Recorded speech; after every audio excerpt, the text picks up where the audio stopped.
Okay, in this video we're going to talk about operant conditioning methods. It's a little more complicated than a classical conditioning situation, but we have two basic types of operant conditioning methods. We have what's called a discrete trial. And so the name discrete trial means you only get one trial of behavior observed before the experimenter has to intervene and reset the apparatus or handle the animal, whatever the case may be.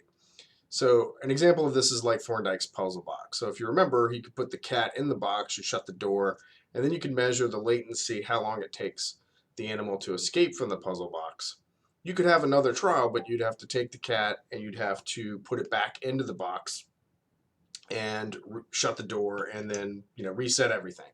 So that means that it's a discrete trial apparatus. So also think like running mazes, so you can put bait at the end of a maze and the animal can go down, and once it eats the reinforcer, eats the food, you can have another trial, but you'd have to reset the animal, put it back in the start box, put some more bait in the maze, etc.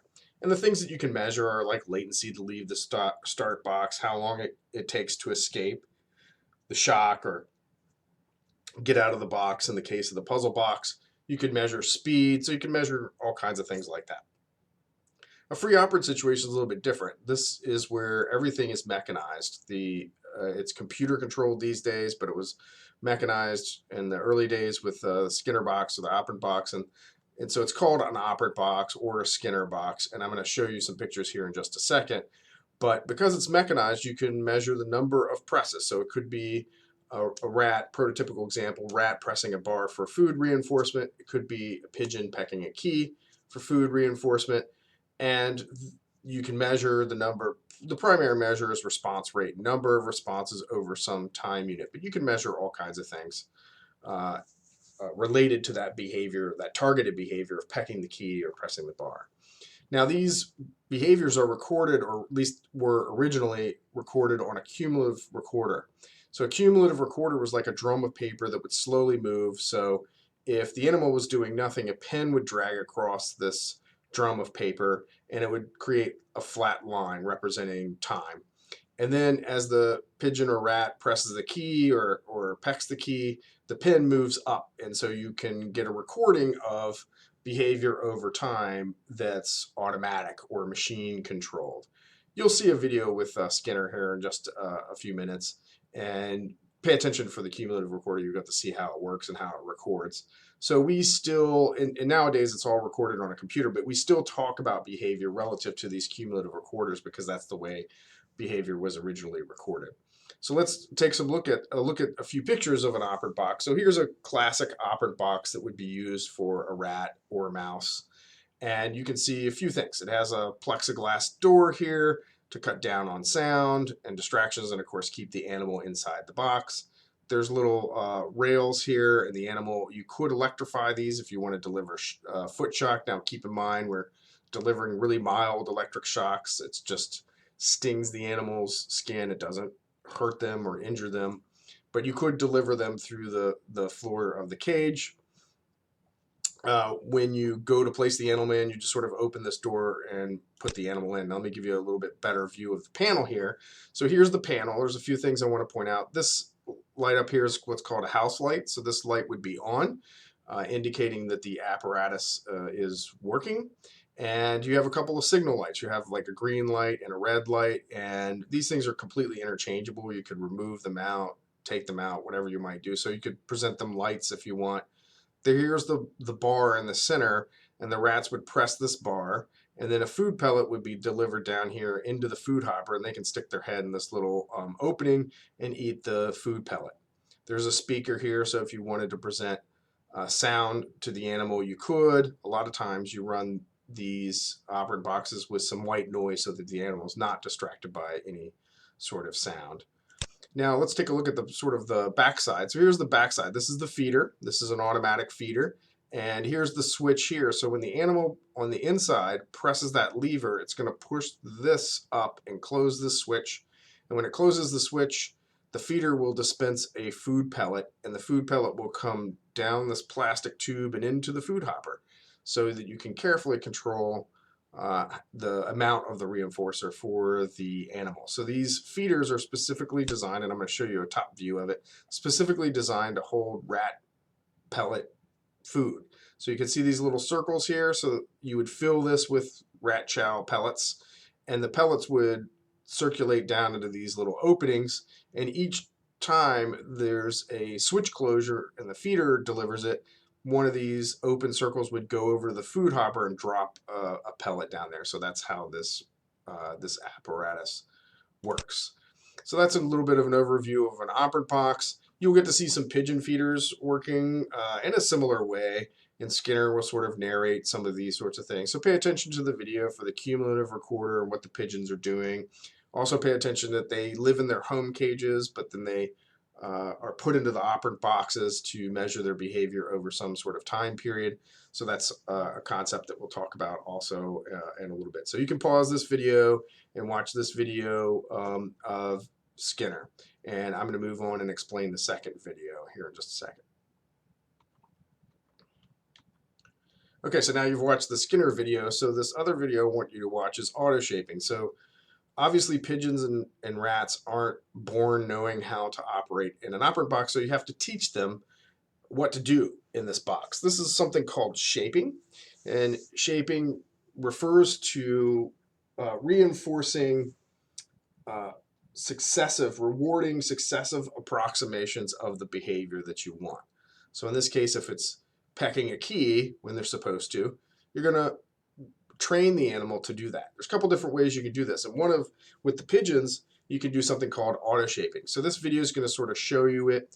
What you'll notice is the pigeons you just put the pigeon in, and they just kind of figure out by working with this apparatus on their own, kind of like when you get a new electronic device and you start playing around with it.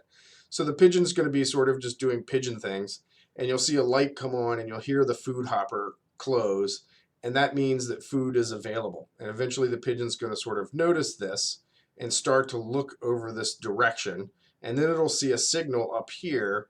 And pigeons can't help themselves. When they see a signal, they get anxious or they get impatient, and they'll start pecking it. And once it pecks this disc, then it can actually feed itself. So this is what's called auto shaping. You just put the animal in there on this automatic schedule, but the animal can peck the disc and feed itself. Otherwise, if it just sits around and waits, it'll get food every so many seconds, usually like every 30 seconds or so. It'll automatically get food. And if you just put the pigeons in there for a couple of hours, they'll eventually figure out, based on this auto shaping procedure, that they can peck a disc and get a food reinforcement. So pay attention to that as you're watching the video. Pay attention to watching the animal's behavior and what's going on, and whether or not you can sort of see it learning this relationship. Now I'm going to also explain this next video. So this next video will show you how you can train a rat to press a bar. So it's a little bit more complicated for training a rat to press a bar in an operant box. It's really a couple things you have to do. The first thing you want to do is habituate the animal to the cage or the context that they're in. So you just put them in the operant box and do nothing, usually like an hour or so. That way they're not paying attention to every little smell, every little sight. They figure out that no cues are really, the cage itself isn't really much of a cue. The second day what you do is you put your animals in there and you put it on a fixed time schedule where the feeder will automatically deliver those pellets. This is called magazine training. So you put them on like a 30-second schedule, kind of like the pigeon in the auto shaping, where just the machine every 30 seconds delivers a food pellet. You'll notice that the animal scared at first, but then eventually it comes to associate the sound of the feeder with the delivery of the food in the food hopper, and it'll run over there and start to eat it. So once it knows this sort of relationship, now you're ready to actually train it to press the bar or shape the behavior. And so in this case, we mean shaping is rewarding successive approximations of desired behavior. So this video is going to sort of take you through that. What you would do is you would first like reward it for facing the lever itself. And once it's faced towards the lever, you just, the researcher would take over the control of the feeder with a plunger, and you can just push a button and deliver a food pellet whenever you want. You're watching the animal in the operant box, and when it faces the lever, you push the button and deliver a food pellet.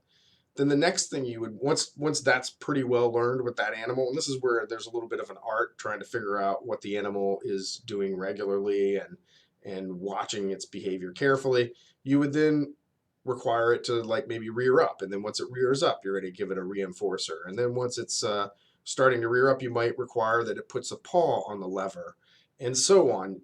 And you're rewarding these successive approximations until eventually the rat pushes down on the bar and feeds itself. And of course, at any point in time, if it pushes that bar, it'll close the switch, like I said, and deliver a food pellet. And once it starts learning to press the lever, you just leave it in there for a little while longer, maybe like another half an hour, and let it just press the lever and eat food, and it's been trained. So in this third video, sort of watch for that shaping aspect of it, but bear in mind that you have to do these things in advance of this shaping procedure for training the rat to bar press. So go ahead and watch that video and come back and we'll talk about some other things. Okay, so there are some limits for shaping, so we can reward successive approximations of behavior, but there are limits, and there are behaviors that species are capable of. So if you notice, we have rats pressing a bar, but we don't have rats pecking, because rats can't really peck. Similarly, you couldn't get the pigeons to press the bar because they have only those two little bony feet, and if they try to lift one foot, it's not going to be good for its balance. So you have limits with what they can do, but the idea is this is what we do when we're trying to get targeted behavior. So as I mentioned before, Tank is undergoing training for dog agility. So what you do is you shape them on each obstacle. So you gradually teach them to what you want to do. So you break down the task into much smaller elements, reinforce them a lot of the smaller elements, and each time you sort of maybe gravitate and add a little bit more for that task until he does it completely. So a couple other concepts I want to cover right now is you'll notice, like in that Skinner video, he had his subjects on what's called an open economy. That is, when they're in their home cage, they get free access to food and water.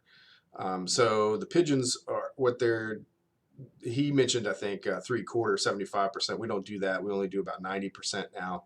But the subjects are deprived of food to about 90% of their free feeding weight. That's usually equivalent to withholding food for a couple of hours or so, is usually the formula. Or if you're testing like water, you would take the water away for, again, a couple hours right before they go into the operant box. So they're a little thirsty or they're a little hungry. That's the idea here. Then they go into the operant box and they work for food or water. But the reality is, if they didn't want to work, they wouldn't have to. If they didn't want to peck, if they didn't want to press the lever, they don't have to. They can just wait. And when they wait, after the session, they're going to be returned to their home cage and they'll get free access to food and water. So this is what's meant by an open economy. Now, 99.9% of all learning studies involve this open economy concept, meaning the animals do not have to do anything if they don't want to. But there is such a thing as a closed economy. And in a closed economy, the animals have to work for all of their food or water. So in effect, the operant box is their home cage. And an example of this would be if the home cage was weighed and the apparatus turns on when they lose weight to about 90% of their free feeding weight, then that house light would come on, letting the animal know, hey, I can work for food now. And it works for food, and then eats some food, gains a little bit of weight, and then the apparatus shuts off, right? That's a little more difficult to do, but it can be done, and there have been studies that involved a closed economy. So that's a general overview of the methods. In the next video, just to sort of set that up, we're going to talk about positive reinforcement a lot in depth.